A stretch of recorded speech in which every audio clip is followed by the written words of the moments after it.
Oke, selamat siang. Nama aku Michiko. Biasanya dipanggil Michi.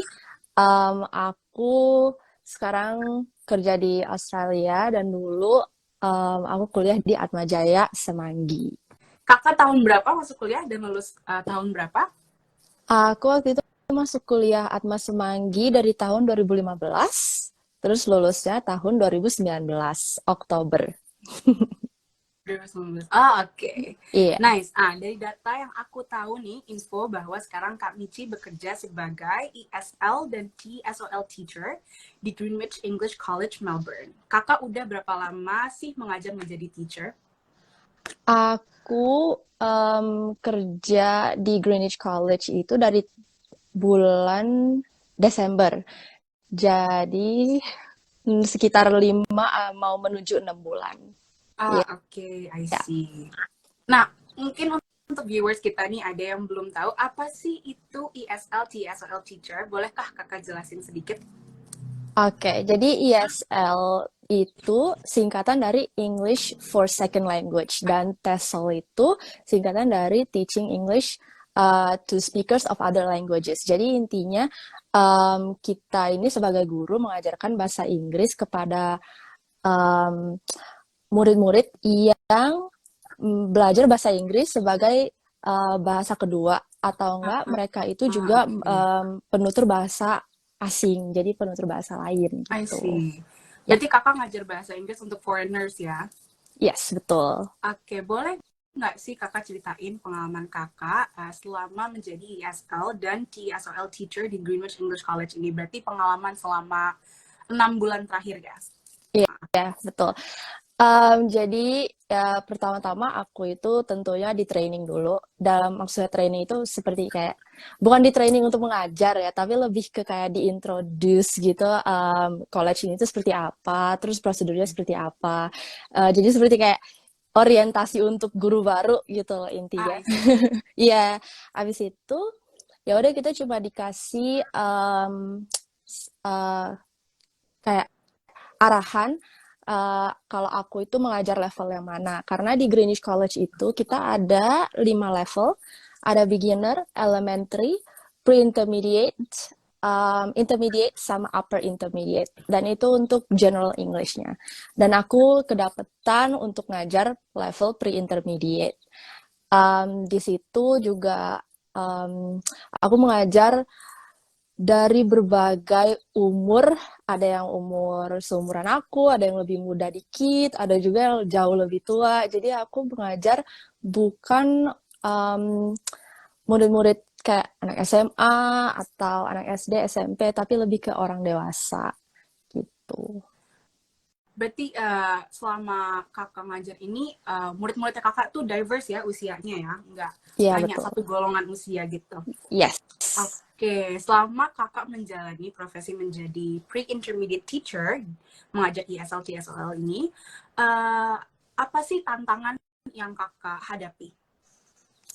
Tantangannya pertama-tama komunikasi ya, karena mereka ini kan dari berbagai negara juga, udah Hmm. berbagai umur dan berbagai negara. Hmm. Jadi kadang ada juga aku ketemu orang-orang yang aku nggak bisa komunikasi, apalagi kalau mereka itu di level beginner atau elementary. Hmm. Dan Hmm. terlebih lagi dalam belajar bahasa Inggris tentunya kita kan masih bahkan aku sendiri masih belajar semacam pronunciation, Ya. lalu aksen gimana aksen aku untuk terdengar lebih natural di bahasa Hmm. Inggris.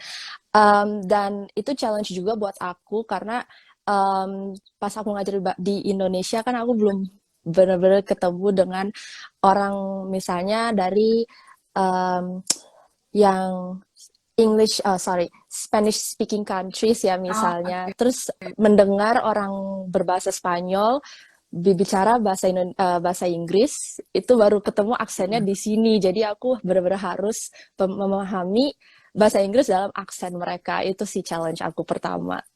Gitu. Kedua, mungkin karena aku kan mengajar orang dewasa ya. Dan di Hmm. sini mereka beberapa nggak cuma belajar, tapi mereka juga bekerja. Jadi kadang itu misalnya pagi-pagi mereka kecapean kan, baru kerja, malamnya pulang. sangat larut malam gitu. Jadi pagi-pagi mereka capek. Dari situ pun juga tantangan buat aku karena aku harus ngertiin posisi mereka juga gitu. Itu, oh berarti ada kesulitan yang tersendiri ya kak ya, karena ngajar Ya, foreigners yang sebelumnya juga belum pernah kakak temui gitu. ya Iya betul. kan?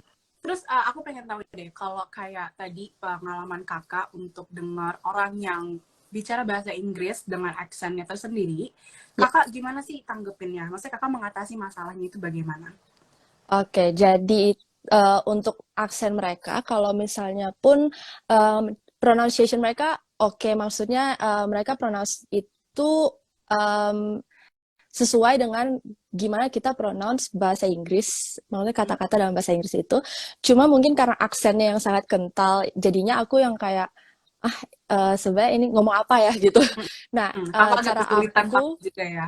iya benar banget. Jadi cara aku untuk mengerti mereka itu, aku coba tanya, kamu gimana spellnya gitu, coba di spelling bisa nggak gitu. Terus jadi mereka juga praktis cara spelling untuk write di dalam di atas kertas. Baru aku tanya, oh maksud kamu ini gitu. Jadi aku pronounce lagi di dalam bahasa Inggris, maksudnya pronunciation bahasa Inggrisnya untuk lebih biar aksennya itu agak-agak berkurang. Lalu mereka repeat. Jadi kita selain komunikasi, selain aku ngertiin dia, dia ngertiin aku, kita juga jadi praktis dikit gimana pronounce, gimana spelling. Jadi aku kayak selip-selipin lesson dikit di situ. Itu sih cara aku ngatasinnya. Oke, aku senang banget sih dengan cara kakak ngatasinnya karena secara nggak langsung juga mereka jadi belajar kan. Iya, Selain betul. selain kakak mengatasi masalahnya itu juga belajar bagi mereka Ya, nya. That's really nice. Selanjutnya aku pengen tahu gimana sih prosesnya kakak bisa menjadi pengajar bahasa Inggris di Australia dan bagaimana sih proses melamar kerjanya sampai diterima di sana. oke. Jadi sebenarnya ini funny story ya. Ini sebenarnya aku juga mau nyampein kalau koneksi itu sangat-sangat penting. Yes. Jadi aku ke Australia ini tuh bener-bener sendiri. Sebenarnya aku ada teman dan tadinya itu kita mau berangkat bareng ke Australia. Cuma karena waktu itu aku masih kerja, jadi aku nggak bisa langsung berangkat dan dia berangkat duluan. Lalu dia ini punya saudara yang punya cafe di dalam college itu, di dalam Greenwich College ini. Jadi dia Ah, punya cafe. Dan aku tadi kerja dulu di cafe situ karena teman aku yang introduce, oh aku punya sepupu nih, dia punya cafe di Greenwich College. Terus dia juga butuh bantuan, kamu bisa nggak ya kerja di cafe ini? Nah, itu pengalaman baru juga buat aku jadi barista di situ. Lalu di situ pun aku juga langsung kayak, oh ini English College, dan aku kayak interaksi sama yang maksudnya kayak calon student aku sebagai aku itu barista dan mereka itu customer. Lalu aku juga kan nggak cuma serve students ya waktu aku jadi barista, aku juga serve teachersnya dan academic managersnya. Lalu aku bilang ke mereka kalau oh dulu aku juga bahasa Inggris apa belajar sorry ngajar bahasa Inggris di Indonesia.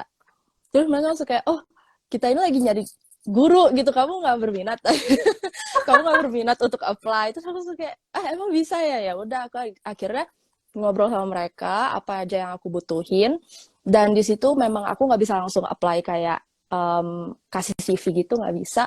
Jadi aku disuruh untuk coba ke aplikasi yang namanya Seek. sih. Nah di situ itu iya Seek.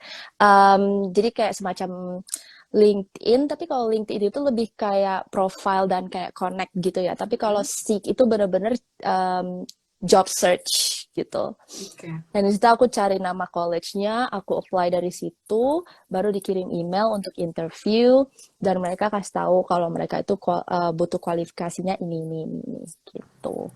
Jadi ya udah deh aku interview, terus udah akhirnya yang orientasi itu yang dikasih tahu, oh iya ini teachers harus seperti ini, dress code-nya, schedule-nya, segala macam, gitu. Keren banget. Well, dari barista ingin jadi pengajar terus sampai ke Bener, sampean jadi pengajar banget keren bener. banget. Aku pengen tahu selain kayak tadi kakak sebutin kan, apa sih yang dibutuhin untuk menjadi pengajar bahasa Inggris ini? Requirements dan qualifications-nya apa aja sih kak? Aku pengen tahu. Oke, jadi yang aku inget ya, dia itu butuh CELTA namanya. Nah, CELTA ini kalau nggak salah, aku juga baru dengar pas aku masuk ke Australia, Hmm? itu kepanjangannya dari Certificate, eh, pokoknya to teach English for adults, dan Oh, Celta oke. E-nya tuh adults. Jadi kayak mereka itu butuh sertifikat kalau kita ini pernah ikut training di mana kita itu mengajar adults, mengajar English untuk adults. Dan aku karena nggak punya waktu itu, aku juga nggak tahu kalau harus butuh itu. Dan aku tanya apakah aku bisa apply dengan cuma punya bachelor degree ini, karena aku punya sertifikat dari Atmajaya, ijazah lah ya. Lalu mereka bilang, oh ya ini cukup kok. Dan ternyata memang Celta itu adalah satu level di bawah bachelor degree. Jadi aku benar-benar ternyata ya udah qualified untuk apply, dan aku apply. Selain itu juga um, IELTS sebenarnya tidak dibutuhkan seperti IELTS atau TOEFL. Cuma apa ya, mereka itu juga melihat ada experience atau enggak dalam mengajar seperti itu. Oke, Udah sih. tapi berarti kalau kakak nggak ada bachelor's degree dalam mengajar, kakak akan harus melalui tes ya untuk bisa dapat CELTA itu. Iya betul. Jadi Oh, kalau nggak ada bachelor's degree, seenggaknya punya CELTA seperti itu. oke, paham. Aku pengen tahu nih selanjutnya, apa aja sih ilmu dan keahlian yang kakak pelajari selama menjadi mahasiswa di PBI mempersiapkan kakak untuk mengajar bahasa Inggris di Australia? PBI banyak banget sih yang aku apply, yang aku belajar dari PBI terus aku apply di sini itu banyak banget, seperti kayak karena di PBI itu yang aku suka mereka ngajarin bukan cuma mengajar kayak misalnya classroom seperti kayak teacher centered classroom gitu. Misalnya kayak kita jelasin atau enggak kayak lebih ke teori, tapi juga di PBI itu kita mesti kreatif, harus come up sama kayak games untuk yang kalau kita bilang itu ice breaking atau warmer. Jadi kayak di classroom itu kita nggak cuma kayak baca nulis, tapi kita juga main game yang dimana gamenya itu pun juga nge-educate students-nya ini. Dan di Atmajaya aku belajar banyak banget ide-ide gimana caranya bikin classroom itu tuh fun and engaging. Selain itu, aku tuh pemalu banget dulunya. Dan yang aku paling suka di Atma itu, kita nggak cuma belajar jadi guru, tapi kita juga belajar dari public speaker. Dan di situ aku paling suka speaking classes-nya Atma Jaya, karena kita nggak cuma punya misalnya speaking class 1, tapi kita sampai ada yang speaking class 1, 2, 3, habis itu public speaking. Jadi benar-benar diulang lagi. Dan aku menyadari itu saat aku mengajar students aku ini yang di Greenwich College. Waktu itu materinya adalah types of occupation, jadi tipe-tipe pekerjaan dalam bahasa Inggris. Lalu ada satu pertanyaan di mana mereka harus berpikir apa aja sih pekerjaan yang butuh orangnya itu sangat confident. Dan mereka bilang, oh teachers, guru harus confident, karena mereka harus berdiri di depan kelas, ngajar, dikasih pertanyaan yang banyak, mereka harus bisa jawab. Dan di situ aku langsung kayak, iya juga ya, teacher harus confident. Dan aku langsung menyadari aku dapat confidence itu dari Atma, di mana pas kita itu harus menyiapkan topik-topik untuk debate, belum lagi public speaking. Dan waktu itu public speakingnya benar-benar di hall Atma Jaya, di mana benar-benar emang public gak cuma bahasa Inggris, tapi dari fakultas-fakultas lain bisa nonton. Dan itu aku langsung kayak menyadari kalau misalnya aku nggak masuk Atma, abis itu nggak belajar public speaking, aku nggak bakal bisa se-confident ini dan bisa jadi guru untuk ngobrol sama murid-murid di depan kelas sendirian. Gitu sih. Jadi kayak terutama public speaking-nya yang ngebantu kakak jadi lebih confident depan students-nya, dan juga seperti gimana sih bisa engage sama students-nya on a deeper level, nggak sebatas hanya belajar yang formal gitu kan, biar lebih enak juga bagi students-nya pasti. Iya benar. Oke, that's great. Lalu dari informasi yang aku tahu juga nih, kakak sebelum ngajar di Melbourne, kakak pernah ngajar cukup lama di Mahatma Gandhi School, Kemayoran, Jakarta. Boleh ceritakan pengalamannya selama ngajar di sana? Oke, jadi waktu aku di MGS itu sangat berbalik ya. Aku ngajar little kids, benar-benar anak-anak kecil. Mereka itu masih kelas 2 SD dan kelas 3. Aku nggak pernah ngajar kelas 1 atau yang lebih kecil dan nggak pernah juga ngajar kelas 5 atau 6, tapi sekitar kelas 2 sampai kelas 4. Dan sebelum itu juga aku ngajar SMA, tapi waktu itu aku cuma substitute, jadi cuma berapa bulan, lalu aku diminta untuk lanjut untuk mengajar di SD-nya. Jadi itu benar-benar beda banget. Yang dulu aku ngajar bahasa Inggris untuk anak kecil, sekarang ngajar bahasa Inggris untuk orang-orang Dewasa. dewasa. Iya. Nah, lalu kalau di Mahatma Gandhi itu karena bukan college ya dan juga bukan bahasa Inggris doang, kita juga mesti ngajar science, math, dan lain-lain. Tapi waktu itu aku megang hanya bahasa Inggris, lalu science. Jadi beda sih sama pengalaman aku di sini. Dan juga sekolahnya itu kan bukan college ya, jadi emang sekolah SD yang kita tuh harus mengikuti kurikulum yang sudah dibentuk sama pemerintah. Sementara kalau misalnya di sini aku tuh cuma ngikutin apa yang udah disiapin sama college-nya kayak gitu.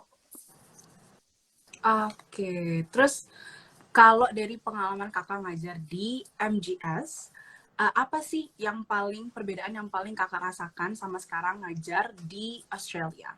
Oke, yang paling aku rasain lagi um, murid-muridnya. Jadi murid-muridnya itu karena beda umur, aku juga harus handle mereka itu beda. Karena kalau misalnya anak-anak kecil kan aku nggak cuma komunikasi sama students-nya, tapi aku juga harus komunikasi dengan orang tuanya dan jadinya harus kolaborasi dengan orang tuanya juga, dengan wali kelasnya juga gitu.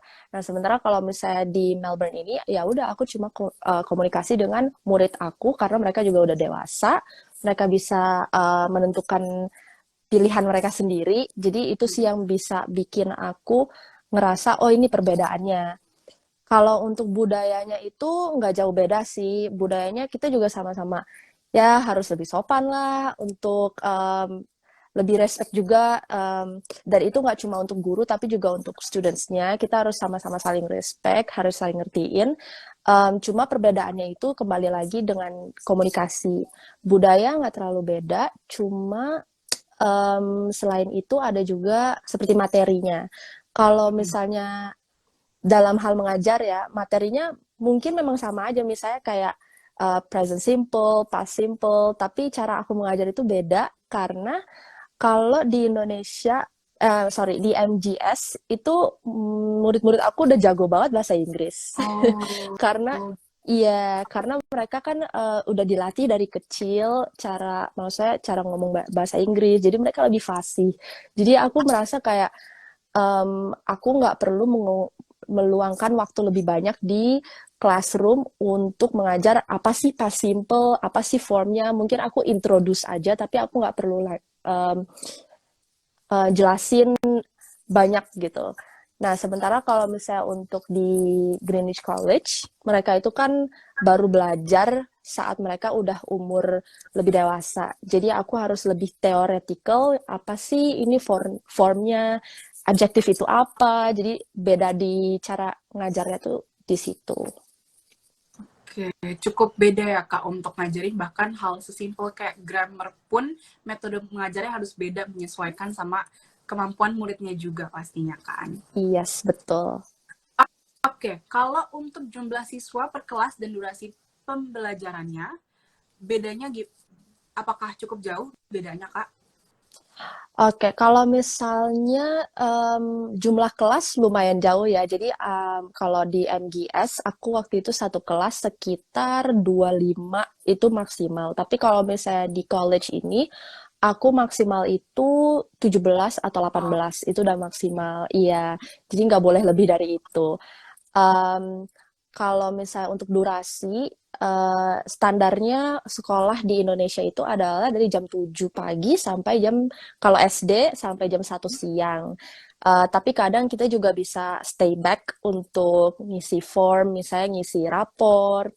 Nah, sementara kalau misalnya di Australia ini, aku mengajar dari jam 9 pagi sampai jam 3. Jadi nggak jauh beda sih, cuma beda di telatnya aja. Misalnya kalau di Indonesia itu Hmm. lebih pagi jam 7. Tapi kalau di Australia jam 9 gitu. Oke, selain tadi metode mengajar sama jumlah siswa dalam kelas dan juga durasi pembelajarannya, eh, untuk hal-hal yang perlu kakak siapkan ya sebelum mengajar, jadi kayak proses lesson plan, materi ngajarnya, atau silabus, apa sih kak yang berbeda dari ngajar di MGS sama sekarang di Greenwich College? Oke, bedanya sih nggak jauh ya. Jadi kalau misalnya um, di MGS waktu itu, kita kan harus mengikuti kurikulum pemerintah lagi. Jadi kita harus tahu harus mengajar apa aja. Um, Sementara untuk lesson plan-nya itu, aku mesti bikin. Jadi walaupun kita tahu nih materinya apa, tapi lesson plan-nya itu aku harus bikin di MGS.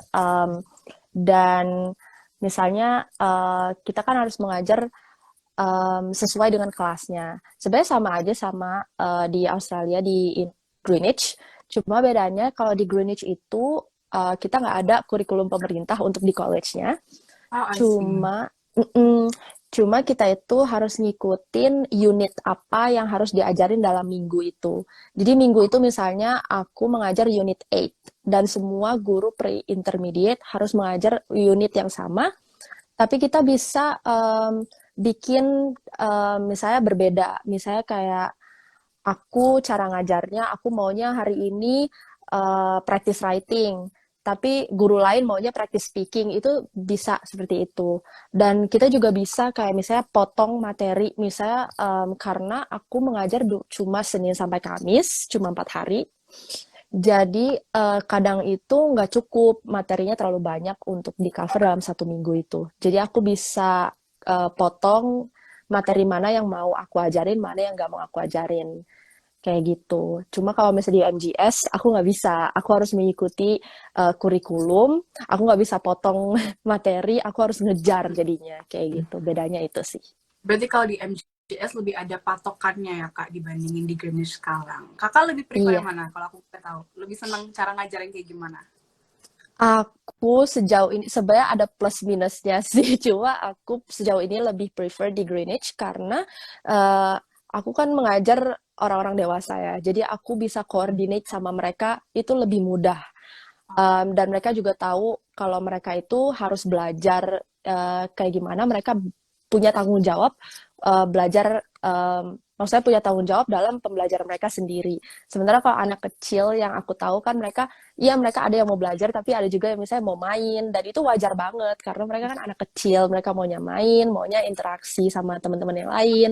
Jadi itu cukup challenging buat aku untuk menghandle 25 anak kecil dalam satu kelas, dan mereka tuh harus kerja sama aku yang harus duduk diam, abis itu apa misalnya baca atau nulis, abis itu main. Jadi kayak um, aku lebih prefer di Greenwich karena selain udah disiapin juga lesson plan-nya, aku tinggal pengen aktivitas apa, dan murid-muridnya juga lebih gampang diajak kolaborasi sih, kayak gitu. Oke, oke, aku paham. Karena untuk ngajar anak kecil juga pasti require more patience ya. Iya, betul. Makanya sekarang kakak merasa lebih mudah untuk ngajar orang dewasa. Iya. Kalau perbedaan murid selain umur, antara murid-murid Indonesia sama murid-murid luar, apakah ada perbedaan yang kakak rasakan? Perbedaan yang aku rasain, murid Indonesia sama murid luar, aku nggak bisa ngerasain bener-bener kayak, oh murid Indonesia seperti ini, murid luar seperti ini. Cuma mungkin kadang ada cultural clash ya. Misalnya kayak, kalau misalnya di Greenwich, aku baru tahu kalau um, di negara um, orang yang berbahasa Spanyol, itu cukup aneh untuk mereka kalau aku bilang terima kasih gitu di akhir kelas. Jadi di akhir kelas aku kan Oh, selalu bilang kayak makasih ya buat hari ini, see you tomorrow gitu. Dan mereka menurut mereka tuh aneh karena mereka pikir sebenarnya murid-murid yang harus ngomong makasih ya, teacher, bukan teacher yang ngomong makasih. Jadi aku oh kayak gitu. eh gak apa, aku kan juga ngajarin kalian tuh harus, maksudnya kalian juga harus apa ya, maksudnya collab sama aku collab sama kalian, jadi kita harus respect each other, dan aku ya bersyukur lah, maksudnya kalian ini tuh ngikutin lesson aku kayak gitu, dan menurut mereka itu aneh. Cuma kalau misalnya nggak tahu ya kalau bisa di Indonesia, aku juga selalu ngomong kayak gitu, thank you for today. Cuma mungkin menurut mereka yang nggak aneh gitu. Cuma nggak tahu ya, karena em, aku nggak pernah mengajar orang-orang dewasa di Indonesia dan aku juga nggak pernah mengajar anak-anak kecil di Australia. Belum lagi di Indonesia yang di MGS. Again, aku mengajar mereka tuh yang udah fasih bahasa Inggris. Jadi aku benar-benar belum bisa menemukan apa apa sih bedanya orang Indo dan orang-orang yang belajar di sini gitu. Oke, jadi emang perbandingannya beda ya Kak, karena kemarin juga Kakak ngajari anak kecil, sekarang Kakak ngajari orang dewasa, jadi Iya. gak bisa dibandingin lah Mm, gitu kan.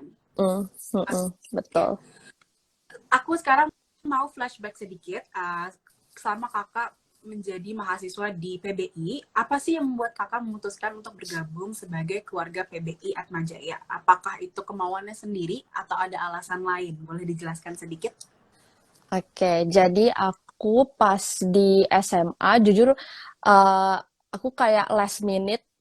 Aku tuh bukan orang yang misalnya bisa planning, oh iya tahun depan aku mau jadi ini, aku harus jadi ini segala macam. Jadi aku kayak waktu itu last minute. Dan aku konsul sama guru SMA aku dengan wali kelas aku, dan dia bilang, oh aku tuh kuatnya tuh di bahasa Inggris. Tapi kalau misalnya di materi lain tuh aku emang lemah banget, misalnya matematika segala macam.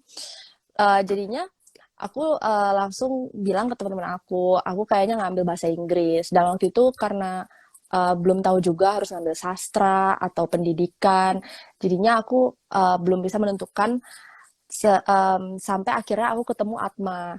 Aku waktu itu konsul juga sama kakak aku. Jadi dia bilang kalau misalnya dia itu pengen banget kuliah di Atmajaya. Akhirnya aku cek lah di Atmajaya ini ada nggak ya bahasa Inggris gitu. Ternyata ada pendidikan bahasa Inggris.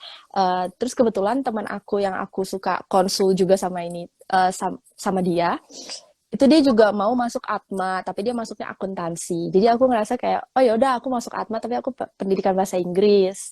Dan ternyata emang bagus banget. Dan apa ya, uh, kembali lagi, aku pas di Atma itu nggak cuma belajar pendidikan bahasa Inggris di mana kayak aku ngajar aku belajar menjadi guru, tapi aku juga belajar jadi yang lain, misalnya kayak public speaker, aku juga belajar literaturnya juga, sastranya juga aku dapet kayak gitu.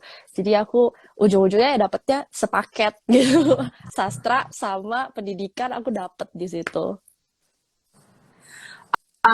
Berarti kakak selain untuk dorongan bahasa Inggris sendiri karena itu bidang unggulnya kakak, tapi kalau untuk Atmajaya itu sebenarnya pilihannya malah lebih akhir ya. Jadi kakak menentukan uh, jurusan yang kakak mau dulu baru pilih Atmajayanya. Terus ternyata Iya, ada bahasa Inggris di Atmajaya. iya. Kebetulan yang sangat mantap. Oke, next. Selama kakak kuliah di PBI Atmajaya ini, apa aja sih yang kakak dapatkan? Yang aku dapetin banyak banget. Jadi pertama itu aku dapat gimana caranya aku masuk organisasi. Dan kembali lagi dulu tuh aku bener-bener pemalu banget sebelum aku masuk kuliah.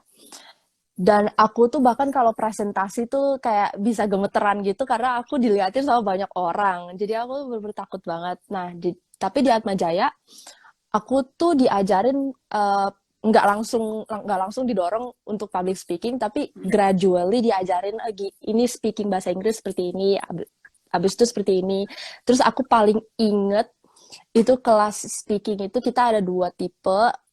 Pertama interview, abis itu sorry bukan interview, debat debat sama teman sekelas kita, teman seangkatan maksudnya, teman seangkatan kita, terus sama yang public speaking. Dan itu aku bener-bener seneng banget untuk dapetin pengalaman public speaking, walaupun di kelas, maksudnya kayak itu kan salah satu requirement aku harus lulus, dan aku seneng banget karena aku mau dari mana lagi bisa public speaking kalau nggak di Atmajaya itu. Selain itu aku juga dapet komunitas, maksudnya kayak koneksi. Aku tuh um, kenal sama, selain anak-anak PBI, ada juga misalnya aku kenal dari fakultas lain, dari organisasi lain seperti itu. Dan ya banyak sih, aku juga juga dulu belajar nggak cuma pendidikan bahasa, tapi aku kalau nggak salah belajar juga bisnis English dari PBI. Mm-mm. Belum lagi PBI juga ada kelas bahasa lain yang bisa kita pilih. Misalnya waktu itu kalau di angkatan aku ada kelas bahasa Jepang, ada Itali, em, terus yaitu bisnis English dan lain-lain. Jadi yang aku dapetin di Atma Jaya waktu itu nggak cuma gimana sih cara jadi guru, tapi aku juga dapetin em, banyak banget ilmu-ilmu lain yang bisa aku apply, nggak cuma untuk jadi pekerjaan aku yang sebagai guru ini. Tuh. Kalau di luar mengajar, kayak tadi kakak nyebutin ada course business English, ada nggak sih dari business English itu yang kakak terapkan sekarang kepada Oke, pekerjaannya kakak? ada.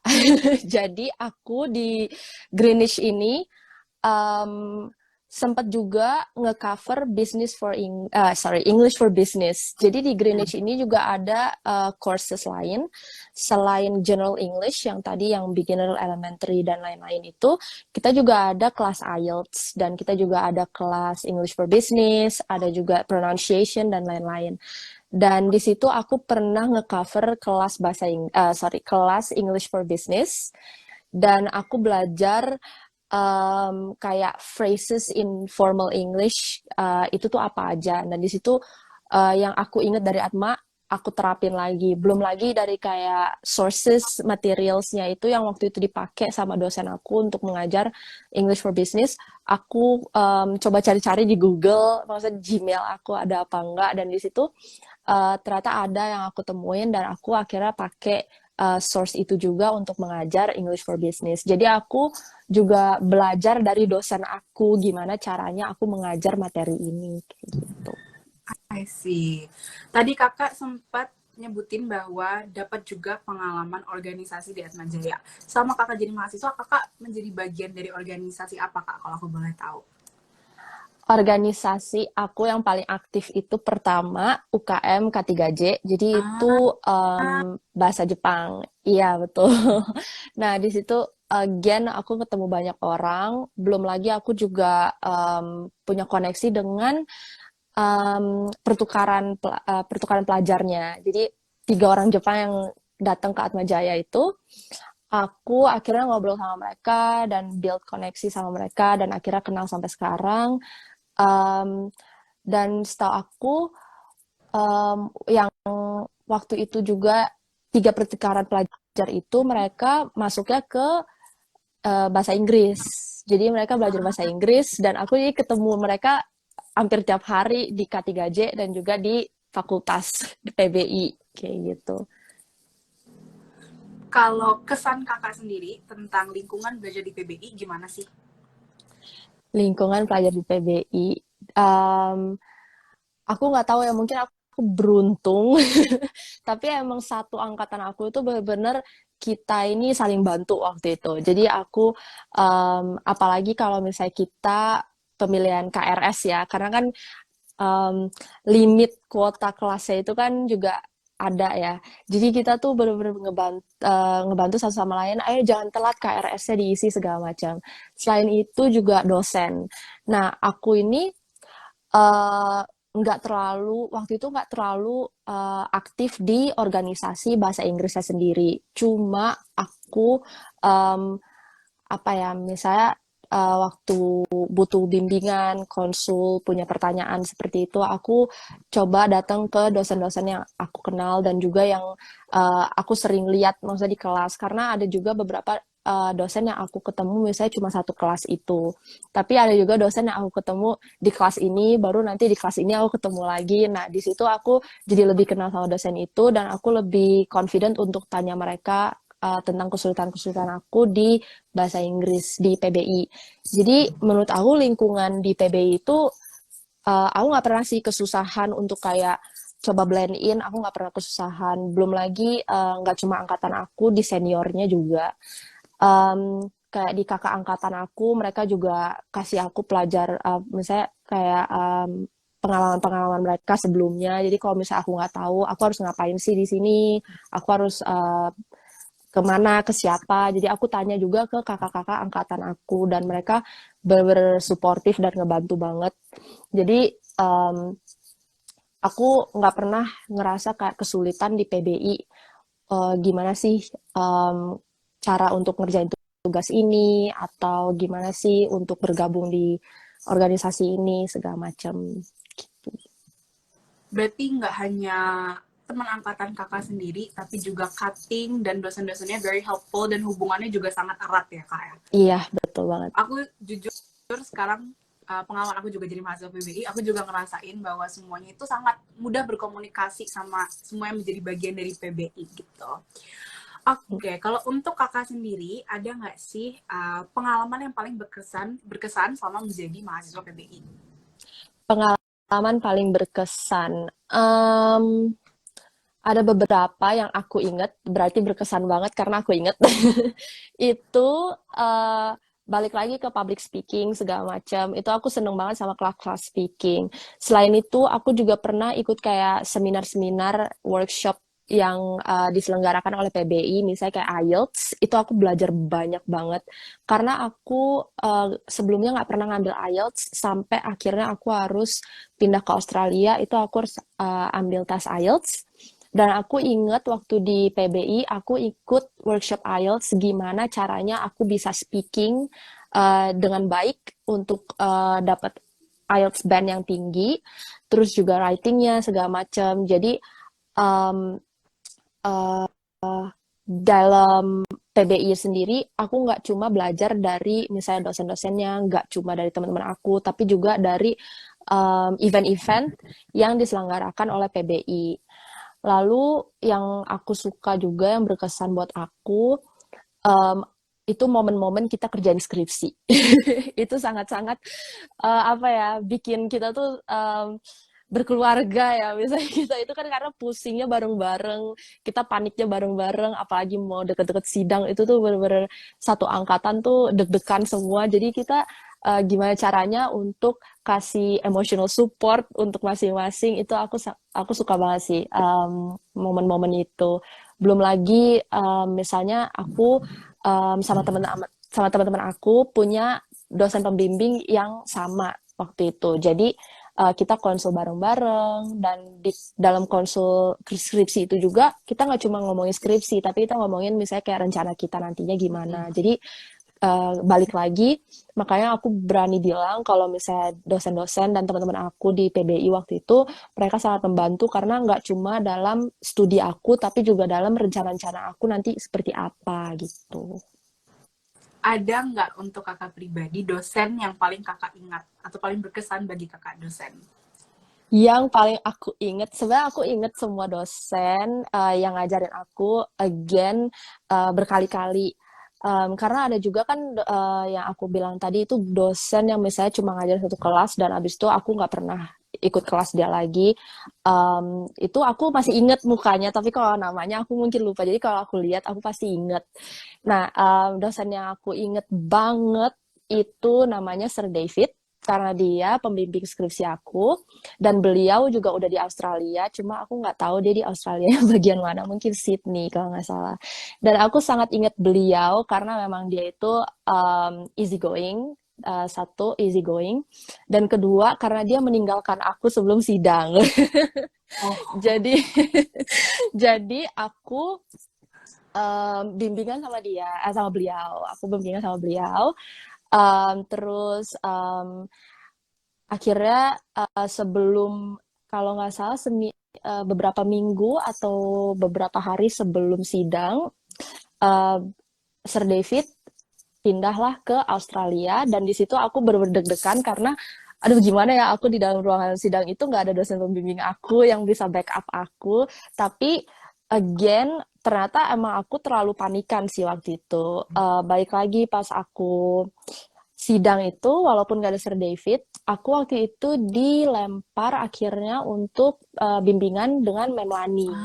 Jadi ya, jadi aku kayak ya nggak merasa kayak aduh gimana nih nggak ada Sir David aku nggak bisa gitu karena aku dilempar dengan dosen juga yang sangat membantu yang sangat mensupport aku dan waktu itu aku juga apa ya, jadi nggak harus khawatir uh, kalau nggak sama dosen pembimbing aku tuh aku nggak bisa gitu. Aku nggak usah khawatir sebenarnya waktu itu. Cuma aku karena bingung, panik karena kan itu pertama aku sidang, jadi aku nggak tahu prosedurnya seperti apa.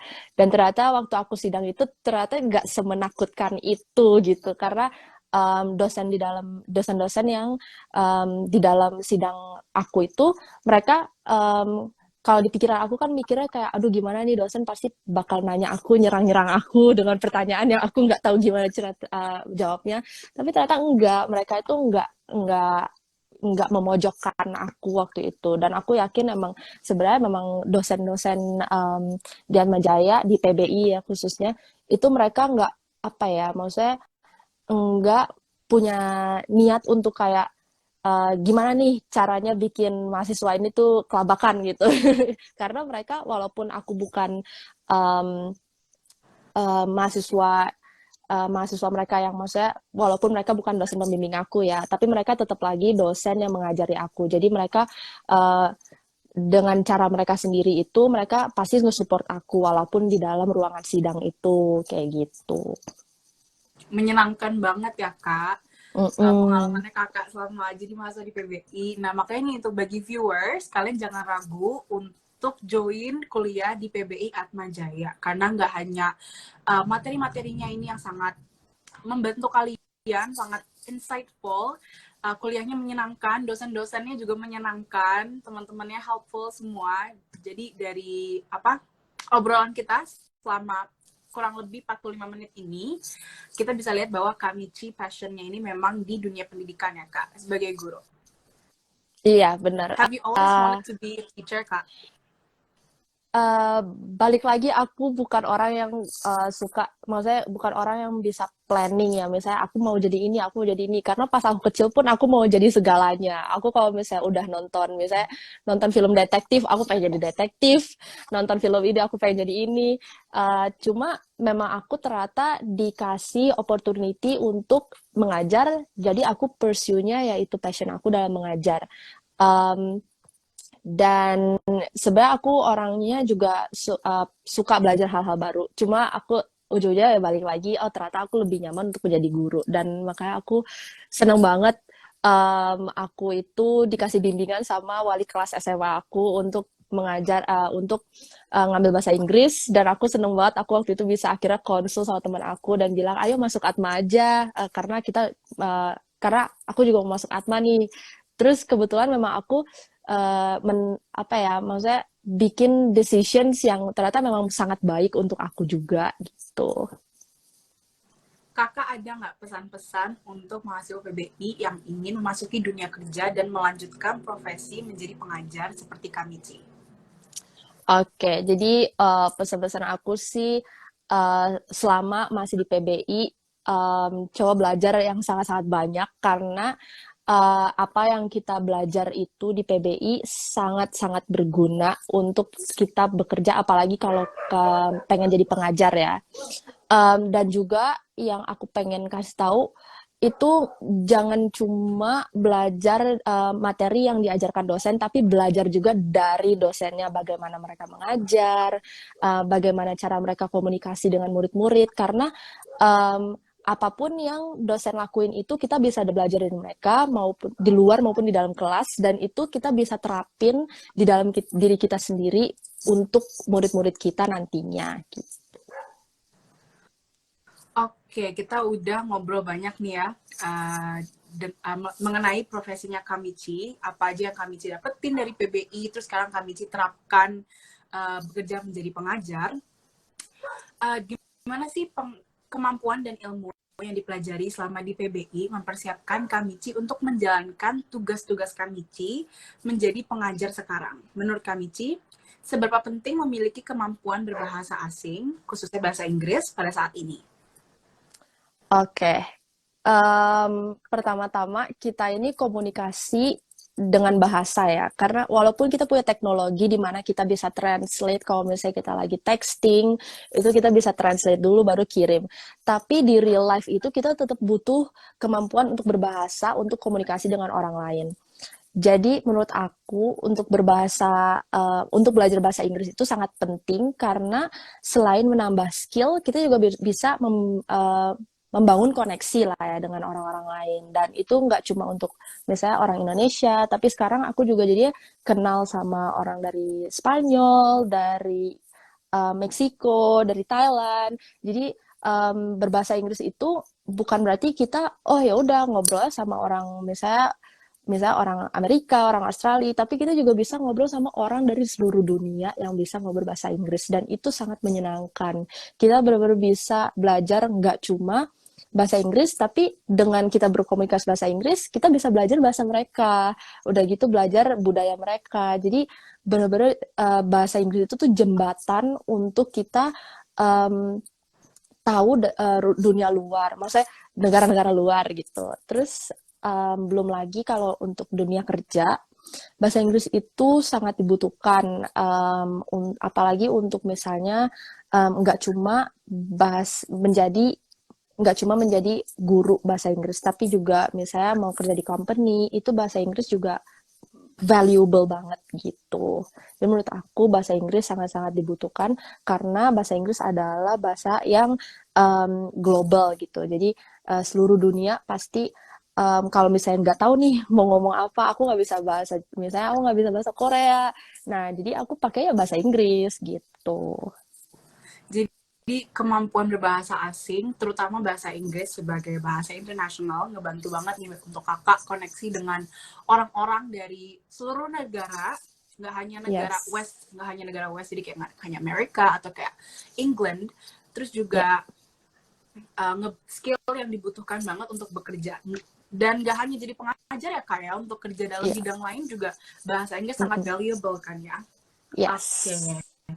Kalau ini selanjutnya pertanyaan dari aku sendiri, aku pengen Oke. tahu kakak beradaptasi, kakak pindah kerja dan tinggal di luar negeri, apa aja sih persiapannya dan apa kesulitannya kak?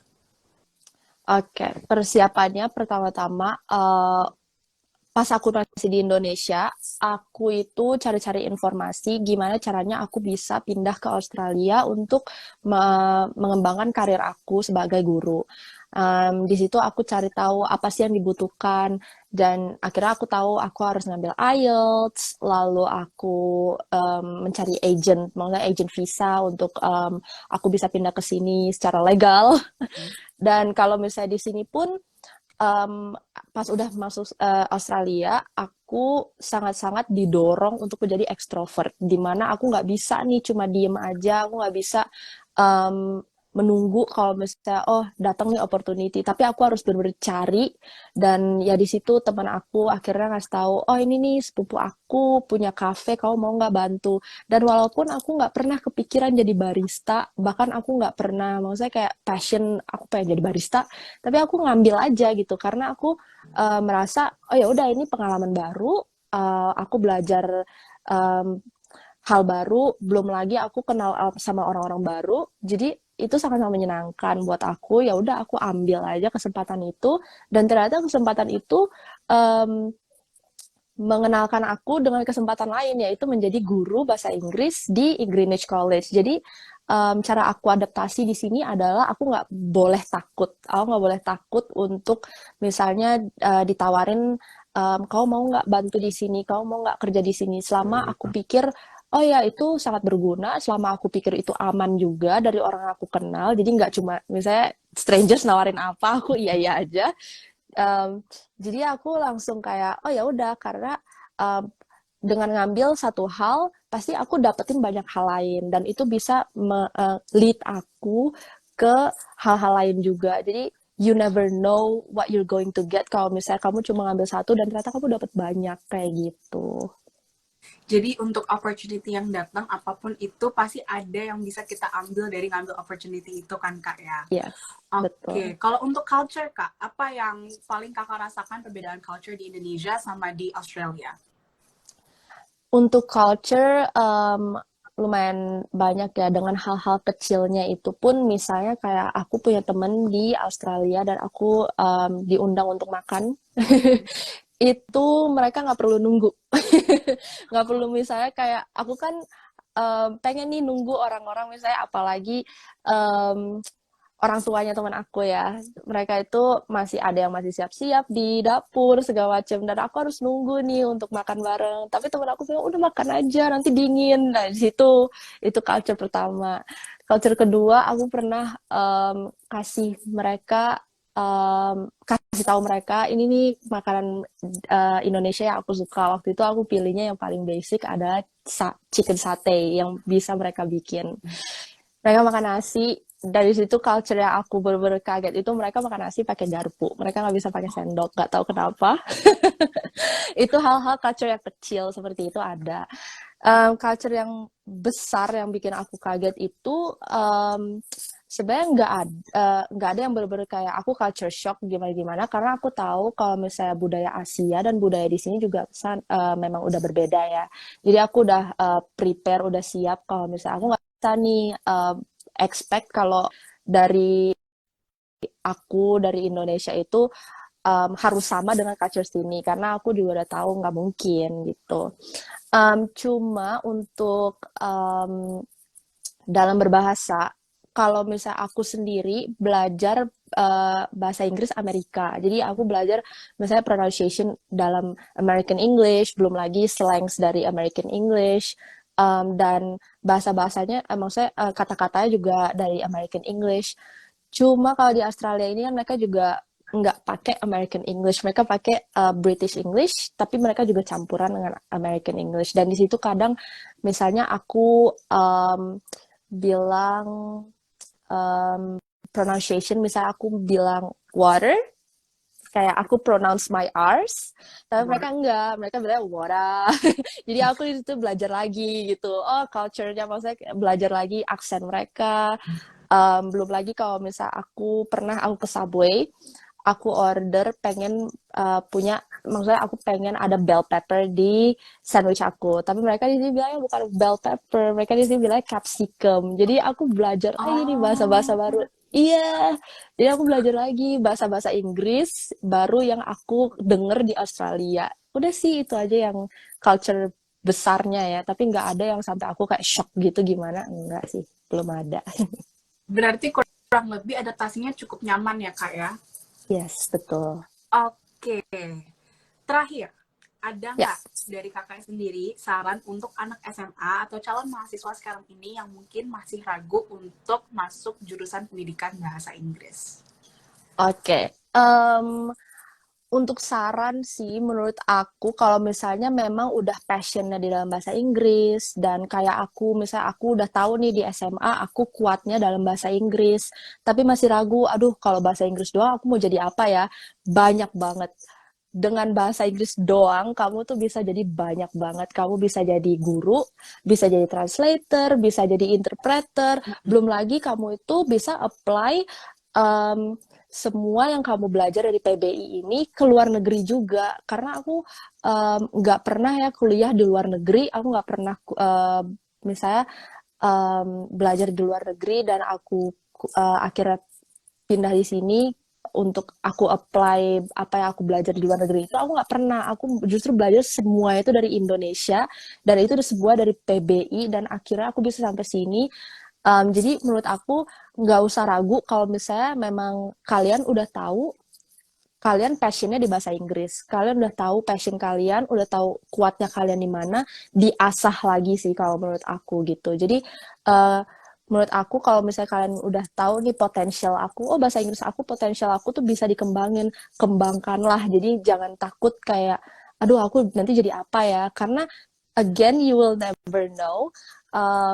Dan kalau kamu punya plan itu bahkan lebih bagus lagi kayak gitu. Jadi menurut aku jangan ragu, apalagi memikirkan kayak kata-kata orang, karena setahu aku stereotipnya memang seperti oh kalau kamu ngambil bahasa Inggris mah ya gimana ya coba bahasa Inggris kamu nggak belajar skill lain, tapi again bahasa Inggris itu malah skill, bahasa Inggris itu salah satu dari skill yang memang sangat penting. Jadi menurut aku ya jangan ragu kalau misalnya udah tahu when there's a will again there is a way. Kalau udah tahu kuatnya di mana, asah lagi di situ gitu. Oke, iya aku setuju banget dengan yang kakak sampaikan karena masuk ke PBI itu kalian nggak harus jadi pengajar lulusnya. Bahasa Inggris itu bekal yang bagus banget untuk kalian kerja di bidang manapun, itu pasti akan digunakan. Bener banget. Oke, sekian aja Kak. Terima kasih. Aku yang mengucapkan terima kasih banyak untuk Kakak yang udah meluangkan waktu untuk bergabung dalam PBI in 60 Minutes. Terima kasih juga untuk viewers dari yang udah kita dengar selama kurang lebih 1 jam dari Kamichi. Banyak banget yang diambil, yang dipelajari dari PBI. Jadi kalian jangan ragu untuk join PBI. Itu bekal yang bagus banget untuk prospek kerja kalian nanti. Oke, thank you once again Kamichi for Iya, your makasih. time, for joining PBI in 60 Minutes. You can be anything. Bye-bye. Thank you.